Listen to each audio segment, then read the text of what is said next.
सबसे पहले तो आपको बता दो, दावेदारी जता नहीं रहे, इनको दावेदारी फाइनल होगी और इनका टिकट फाइनल है। शिवसेना से 100% इनको टिकट देंगे। नमस्कार, मैं हूं यूसुफ अली। इस समय हमारे साथ स्टूडियो में एक खास हस्ती मौजूद है, प्रकाश जी पामेचा, जो पहले भी हमारे स्टूडियो में आ चुके हैं और हमसे मुलाकात ले चुके हैं। निर्भीक इंसान है, निडरता से बेबाकी से बोलते हैं और पिछली बार आए थे जब वसई विरार के एक मात्र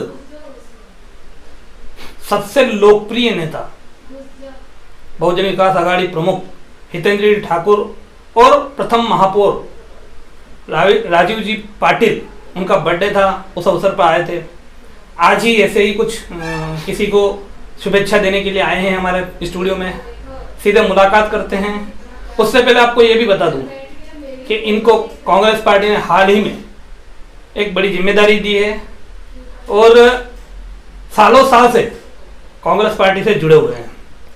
नमस्कार प्रकाश जी। नमस्कार जी। प्रकाश जी सर, सबसे पहले आपको बहुत बहुत बधाई कि आपको कांग्रेस ने बड़ी जिम्मेदारी दी है। धन्यवाद, आभार। दर्शकों को बताइए कि किस तरह की जिम्मेदारी आपको दी गई है। मैं कांग्रेस पार्टी का आभारी हूं जिन्होंने मुझे भारतीय राष्ट्रीय कांग्रेस सेवा का राष्ट्रीय सेक्रेटरी नियुक्त किया और मैं बरसों से कांग्रेस से जुड़ा हुआ हूं और मेरे लिए बहुत खुशी की बात है कि आज राष्ट्रीय लेवल का मुझे पद मिला है। सबसे पहले मैं सवाल कोई राजनीति के नहीं करूंगा। सबसे पहले सवाल करूंगा अहम मुद्दा कि आप जो आज स्टूडियो में विजिट किए, हाँ जी, और हमसे मुलाकात दे रहे हो, तो हमारे चैनल के माध्यम से आप क्या संदेश देने आए हैं और क्या आपका मकसद है? मैं हमारे माननीय पानी पुरवठा सभापति या वसई विरार के जो हितेंद्र जी ठाकुर की एक टीम है कुछ लोगों की, उसमें सर्वे गिनो या कुछ भी गिनो, प्रफुल्ल जी साने साहब है, उनका जन्मदिन है 20 जनवरी को, तो उसके लिए मैं प्रफुल्ल जी साने साहब को हार्दिक जन्मदिन की बधाई देने के लिए आया हूं आपके चैनल के माध्यम से। जिस तरह हितेंद्र जी ठाकुर अप्पा साहब को दी, राजीव जी पाटिल नाना को दी, उसी तरह से आज हमारे प्रफुल्ल जी साने साहब को मैं बधाई देने के लिए जन्मदिन की आपके स्टूडियो में आया हूं। इनकी बातों में मैं साथ में मैं अभी अपनी तरफ से, अपने चैनल की तरफ से प्रफुल्ल जी साने सर को उनके जन्मदिन की बधाई देता हूं। अब बढ़ते हैं आगे सवाल की ओर। तो जब पहली बात हम बधाई की कर रहे हैं और प्रफुल्ल जी साने की, तो पहले थोड़ा प्रफुल्ल जी साने का परिचय दीजिए कि किस तरह से आप उनसे इंस्पायर है या आपकी उनके प्रति क्या श्रद्धा है। प्रफुल्ल जी साने ऐसा व्यक्तित्व है, उनके बारे में भी क्या बोले। व्यक्तित्व ऐसा है, जैसे अपन ने एक टीम बना रखी है तो वो टीम में प्रफुल्ल जी साने, आज जो विकास हो रहा नगर पालिका हो, महानगर पालिका हो, वहां पे एक प्रफुल्ल जी साने एक ऐसा व्यक्ति है, उनको आज से 10 साल पहले, करीब 15 साल पहले पानी पुरवठा सभापति थे। आज भी उनको ये सूर्य प्रकल्प, उस गांव, ये सब उनके एकदम निगाहों में, उनकी देखरेख में काम हुआ और उनके देखरेख में लाखों कनेक्शन हुए। जितने कनेक्शन हुए ना पानी पुरवठा के, पानी विभाग के, उनके हुए। आज उनके ऑफिस में चले जाइए, जहां पे उन्होंने अपना सब काम ही सेवा ही, लोगों की सेवा ही अपना काम समझ रखा है। जब भी आप ऑफिस में जाएंगे लोगों की भीड़ मिलेगी अपनी समस्याओं के लिए, और हमेशा उनकी समस्या सुलझाने के लिए प्रफुल्ल जी साने हमेशा तैयार रहते हैं। प्रफुल्ल जी के साथ उनके भाई है नगर सेवक जी दत्ता साने साहब, तो वो भी, उनको तो खाली समस्या बोल दो, तो जब तक वो समस्या का निदान नहीं होता, उसका समाधान नहीं होता है, तब तक वो आदमी को, सामने वाले को शांति से नहीं बैठने देंगे। पहले लोगों की समस्या हल करो, चाहे नगर पालिका का पदाधिकारी हो, ऑफिसर हो, कोई भी हो, पहले लोगों की समस्या हल करवाने में उनका पहला अपना धर्म समझते हैं।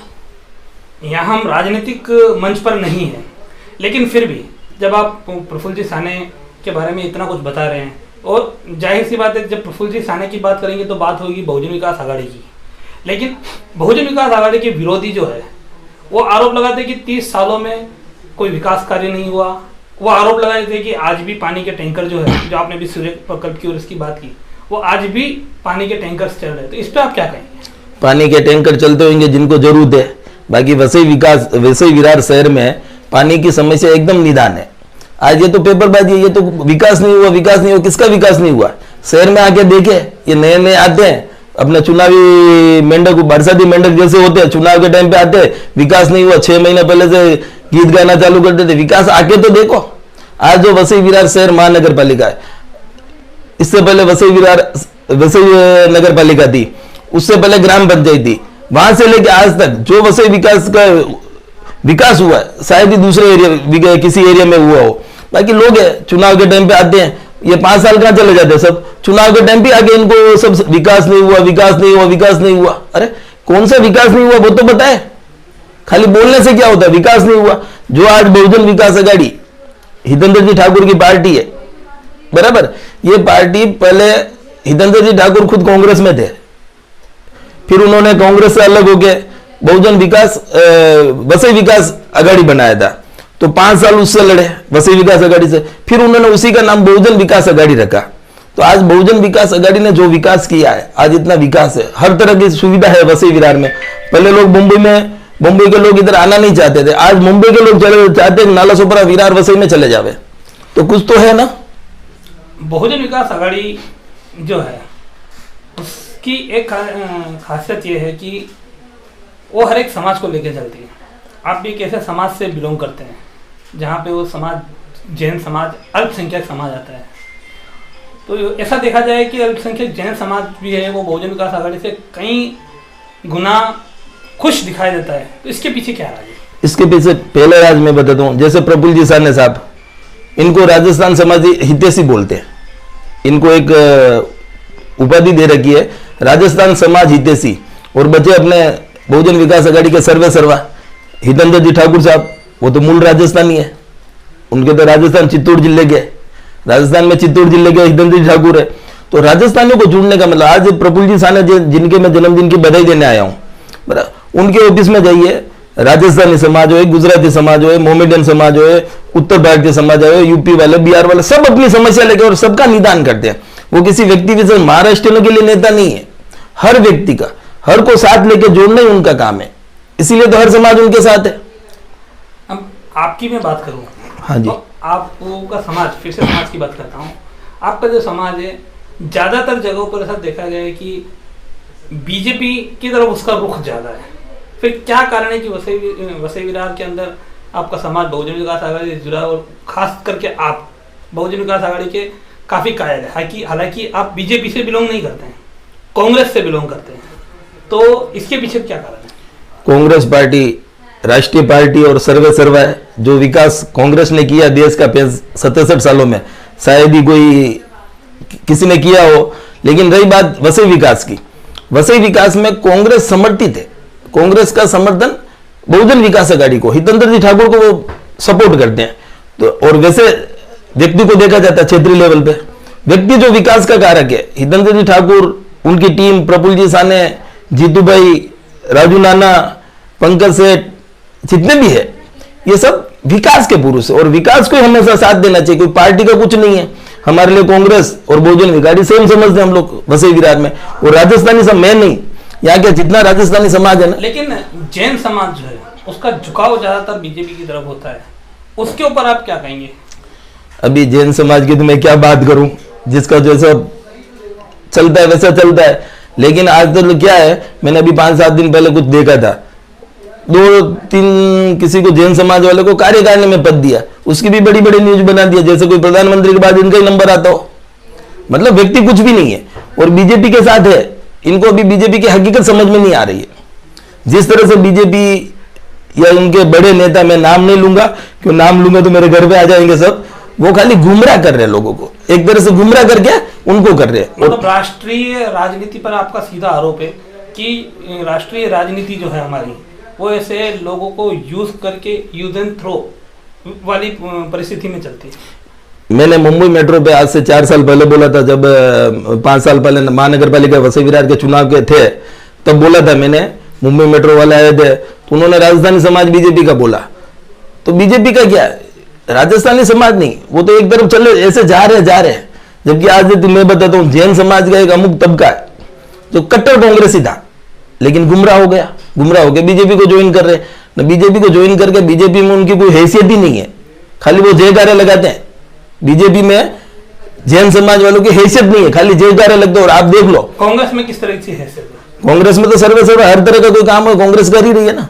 कांग्रेस में बड़े पद दिए, सबको लेके साथ चल रही है। आज आप महाराष्ट्र में देख लो, जब भारतीय जनता पार्टी की सरकार थी या किसी की सरकार थी, राजस्थान के जो हमारे मुंबई के पुरोहित साहब है, मेहता साहब है, लोढ़ा साहब है, इनको क्या दिया? खाली एमएलए तक ही रखा ना। क्यों इनको वजूद आ गया? जबकि ये चाहते मिनिस्टर से भी बड़े। नहीं, लोढ़ा साहब तो आज भी पार्टी अध्यक्ष है, पार्टी प्रमुख है, लेकिन इन किसी को मंत्री पद नहीं दिया। यहां तक कि पुरोहित साहब को टिकट भी नहीं दिया। आपको भी पता है क्यों नहीं दिया? क्योंकि खाली राजस्थानियों का उपयोग करना, यूज करना इनका मेन काम है और समझते नहीं है। आपने जब मेहता साहब का जिक्र किया है तो साथ ही साथ मेहता जी के साथ में गीता जैन जी है। हाँ जी, गीता जैन जी को कहीं ना कहीं पार्टी ने नेग्लेक्ट किया और उन्होंने पार्टी छोड़ा, तो उनके बारे में क्या कहेंगे? मेरे लिए मेहता साहब जितने करीबी दोस्त है उतनी मेरे गीता जी पहचान में है। मेरे लिए मेहता साहब और गीता जी सेम है, दोनों मेरे करीबी है। लेकिन जो भी पार्टी ने गीता जी के प्रति किया वो बहुत ही गलत था, बहुत ही एकदम गलत किया। इस तरह से पार्टी को नहीं करना चाहिए, उससे पार्टी का ही नुकसान हुआ। कोई मेहता साहब या गीता जी का नुकसान नहीं हुआ, पार्टी का नुकसान हुआ। हम फिर से वसई विरार की तरफ मुड़ते तो वसई विरार अंतर्गत वार्ड नंबर 49 से आप ही के समाज के संजय गोपीलाल जैन जो है वो प्रमुखता से, प्रबलता से अपनी दावेदारी नगर सेवक की चुनाव के लिए, और पार्टी का मन भी लग रहा है कि उनको दावेदार बना सकती है। तो अगर संजय जैन यहाँ से दावेदार होते हैं, उम्मीदवार होते हैं, तो आपका किस तरह का सहयोग रहेगा एज आपका समाज के हिसाब से? मैं सबसे पहले तो आपको बता दूं, दावेदारी जता नहीं रहे, इनको दावेदारी फाइनल होगी और इनका टिकट फाइनल है। शिवसेना से 100% इनको टिकट देंगे 49 से। रही बात राजस्थानी समाज के, तो मैंने पहले ही बोला हम व्यक्ति को देखते हैं, पार्टी को नहीं देखते हैं। इनकी जीत हो उसमें हमारी खुशी है, ये जीतने चाहिए, हम तो ये चाहते हैं जीतने चाहिए। लेकिन कहीं ना कहीं बहुजन विकास आघाड़ी और शिवसेना आपस में इस समय दोनों एक दूसरे के अगेंस्ट है, और आप जिस तरह से बहुजन विकास आघाड़ी का पक्ष लेते हैं, तो आप अगर संजय जैन के लिए काम करेंगे तो कहीं आपकी पार्टी नाराज नहीं हो जाएगी? मैं तो आपको क्लियर बोलता हूँ, मैंने बोला मैं व्यक्तिगत संजय जी के साथ में हूँ। मैं व्यक्तिगत, मेरा व्यक्तिगत जो मेरी भावना है वो संजय जी जैन जीते, मेरी तो ये भावना। लेकिन जब पार्टी की या वो बात करेंगे तो हम तो एक ही बात बोलेंगे, 115 सीट है वसई विरार शहर में, दूसरी पार्टी की आएगी नहीं, सब बहुजन विकास आघाड़ी की आएगी। पहले भी 6 सीटें आई थी 115 में से, 109 बहुजन विकास आघाड़ी की थी, और इस बार तो मैं बोल रहा हूँ 109 की जगह 112 हो जाएगी। आप अभी भी इतने हैं, जब एंटी इनकम्बेंसी का इतना प्रभाव दिखाई दे रहा है लोगों में, कहीं ना कहीं कुछ गुस्सा है। हम भी ग्राउंड रिपोर्टिंग करते हैं, हमको भी इसका आभास है, तो इसके बाद भी आप इतनी प्रमुखता से, इतनी प्रबलता से दावा कर रहे हैं, तो इसके पीछे क्या कारण है? इसके पीछे का कारण है, मैं जिनको बधाई दे रहा हूँ साने साहब को, आप वहां आइए कभी, उनके जगह पे देखिए किस तरह से लोग काम लेके आते हैं और किस तरह से वो अपना काम करते हैं। प्रफुल्ल जी साने, दत्ता साने साहब किस तरह से लोगों का विधायक चुनाव थे साल भर पहले, 1.5 साल पहले, बराबर विधायक के चुनाव में, चाहे कहीं पार्टी का प्रचार होता है या नहीं होता है, साने साहब बोईसर पालकर संभालते थे।